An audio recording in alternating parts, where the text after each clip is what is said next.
Imagine working in the same industry your entire life, an industry that supported your family, your town, and your identity, only to watch it disappear with nothing ready to replace it. For many communities in Kentucky, this is not hypothetical, it's reality. Once, coal powered Kentucky, and now Kentucky's coal communities are struggling to power themselves. This is not just an economic shift, it's a human one. It's a story of towns that built the nation's energy supply and are now being left behind by it. For generations, coal mining meant stability. It meant jobs you could depend on, communities that could grow, and families that could plan for the future.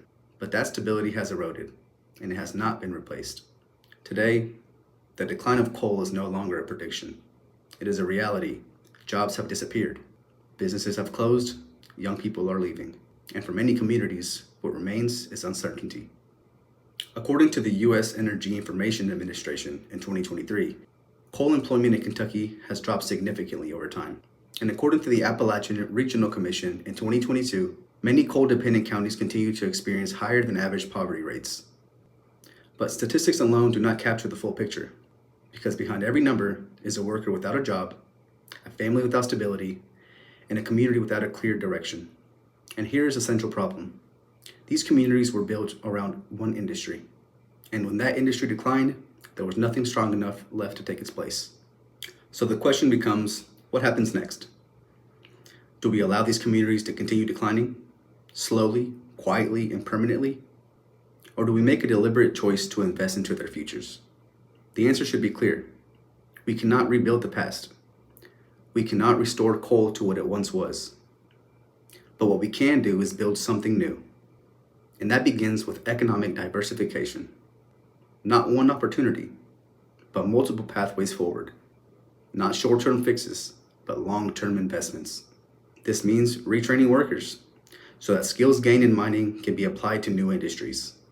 It means investing in infrastructure, roads, broadband, and energy systems that make these regions viable for business development.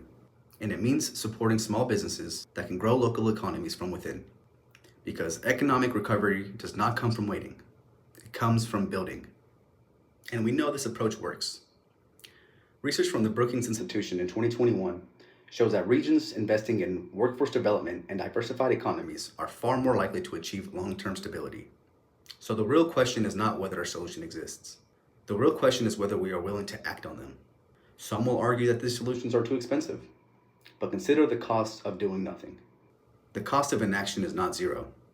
It's unemployment, it's population loss, it's communities that continue to fade. Inaction is not neutral. It's a decision, and it's a decision with consequences. Now imagine two futures. In one future, nothing changes. Towns continue to shrink. Opportunities decline, and decline becomes permanent. In the other, investment is made. New industries emerge. Workers gain new skills. Communities stabilize and begin to grow again. Two futures, one choice. And that choice does not belong to chance. It belongs to policymakers, to investors, to nonprofit organizations, and all of us as informed citizens. So what should we do? We should support policies that invest in workforce retraining. We should advocate for infrastructure development in underserved regions. And we should recognize that economic transition is not just necessary, it's already happening. Because the reality is this: Kentucky's coal communities powered the nation for generations. They did not hesitate when the country needed energy. They did not step back when the work was difficult, and they should not be left behind now that the economy is changing. This is not just about economics. It's about responsibility. It's about fairness. And ultimately, it's about the future. The decline of coal is inevitable. The decline of these communities is not.